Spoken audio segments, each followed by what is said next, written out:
యేసుక్రీస్తు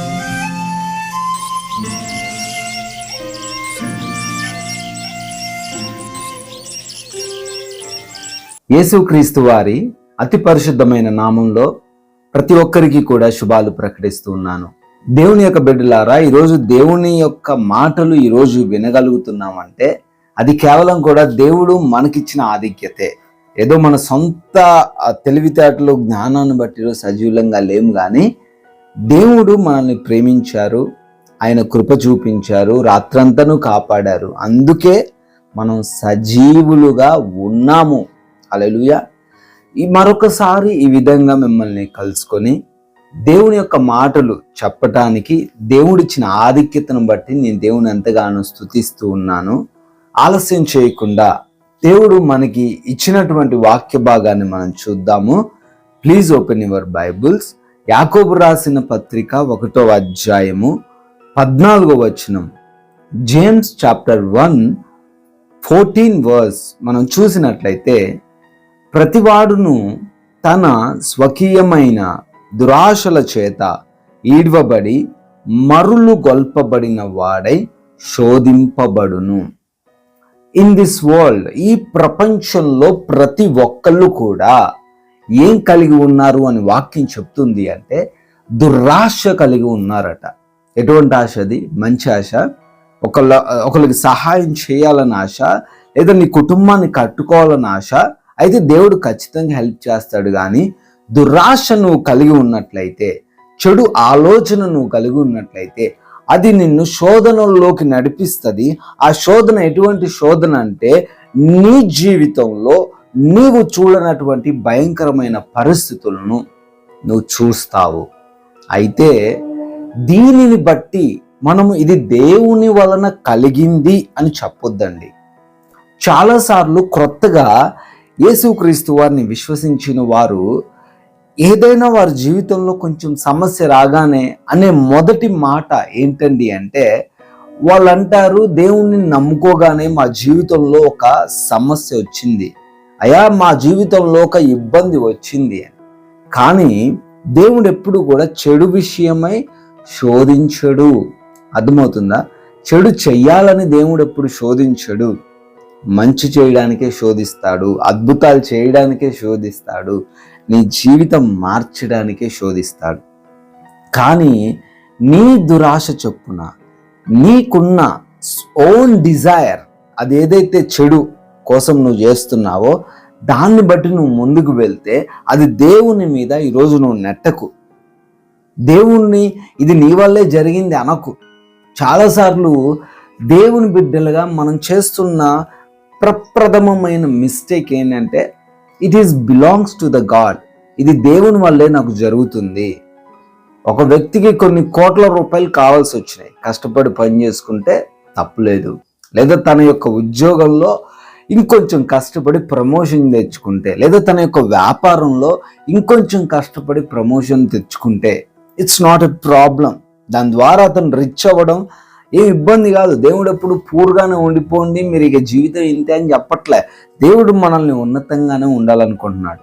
దేవునికి విరోధంగా కాకుండా నువ్వు ఏ పని చేసినా దేవుడు దాన్ని యాక్సెప్ట్ చేస్తాడు.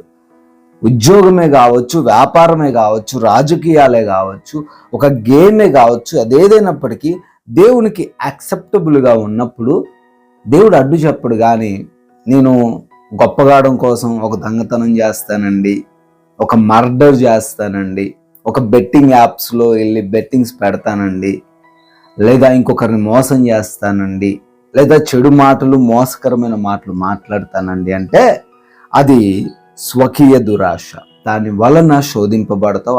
ఆ శోధన మన జీవితాలను, మన కుటుంబాలను, మన స్థితిగతులను మార్చేస్తుంది. ఈరోజు మాటలు వింటున్న ప్రియ సహోదరి సహోదరుడా, దేవుడు మంచి విషయమే శోధిస్తాడు, కానీ చెడు విషయమే శోధించడు. మనం చూస్తే ఆదాము అవ్వ విషయంలో కూడా దేవుడు చెప్తాడు, క్లియర్గా చెప్తాడు, ఆదాము అవ్వ మీ ఇద్దరు యొక్క చెట్టు ఫలం తప్ప మిగతా పండ్లన్నీ తినండి, ఏదైనా అదంతా కూడా మీదే. As your we enjoy the garden, whatever you want you can eat, ఏదైనా తినొచ్చు.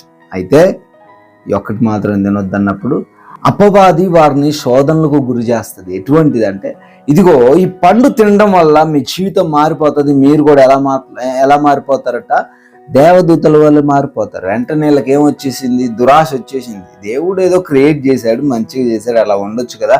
లేదు, I want to be A angel, ఒక దేవదూతగా మారాలి, దేవుళ్ళుగా మారాలనే స్వకీయమైన దురాశ చొప్పున వాళ్ళ పండు తిని దేవుడు వచ్చినప్పుడు అబద్ధాలు చెప్పి చివరికి వాళ్ళ స్థితి ఏమైంది తెలుసా, ఆ ఏదేను తోటలో నుంచి బయటికి వెళ్ళాల్సి వచ్చింది. స్వకీయ దురాశ మన జీవితాలను ఏం చేస్తుందండి, పాడు చేస్తుంది.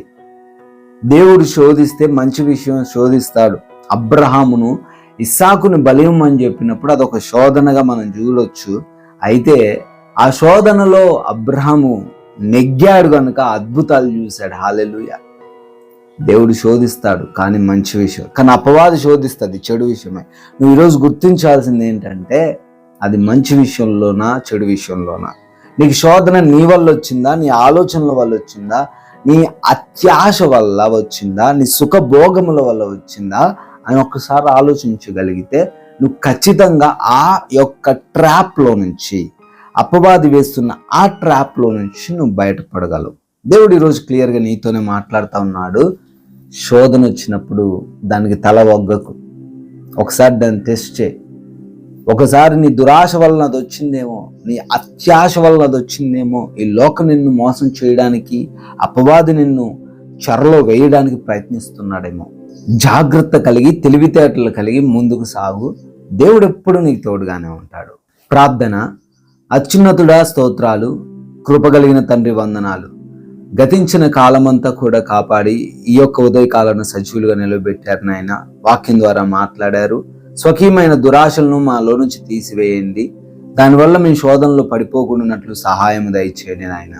ఎస్లాడ్ ఈ రోజున ఈ ప్రార్థనలు ఏకీభవిస్తూ ఉన్నా ప్రతి ఒక్కరిని గురించి పేరు పేరుని అడుగుతున్నాం, ప్రార్థిస్తున్నాం. వారి జీవితాల్లో గొప్ప కార్యాలు జరిగించండి, వారి కుటుంబాల్లో గొప్ప కార్యాలు జరిగించండి. బిడ్డలకున్న ప్రతి విధమైన అనారోగ్య సమస్యను యేసు నామములో లయపరచండి, మంచి ఆరోగ్యం దయచేయండి. దురాత్మ క్రియల నుంచి యేసు నామములో విడుదల దయచేయండి. ఆయా కుటుంబ పరిస్థితులను కూడా మార్చేయండి నాయన. సమాధానంతో వారి కుటుంబాన్ని నింపండి. అదేవిధంగా ప్రార్థిస్తున్నాం, ఎవరైతే నాయన ఆయా అప్పుల్లో ఉన్నారో అప్పుల్లో నుంచి విడుదల దయచేయండి. వారి చేతుల కష్టార్జితాన్ని బహుగా ఆశీర్వదించండి ప్రభువా. అదేవిధంగా ప్రార్థిస్తున్నాం, ప్రయాణాలను కూడా ఈ రోజును మీరు దీవించండి, ఆశీర్వదించండి. వస్తున్న ప్రతి మార్గంలో మాకు రక్షణ దయచేయండి నాయన. ఆయా పనులన్నిటిని కూడా సఫలపరచండి. ఆగిపోకుండా ముందుకు సాగే వ్యక్తులుగా ఉండుటకు కృప దయచేయండి తండ్రి. అయా ఈ రోజున మీ నామాన్ని గణపరిచే విధంగా, మీకు మహిమకరంగా మా జీవితాలు మార్చమని జీవము కలిగిన యేసు క్రీస్తు వారి నామంలో ఈ ప్రార్థనను అడుగుతున్నాం తండ్రి. Amen. May God bless you all. దేవుడు మిమ్మల్ని దీవించును గాక.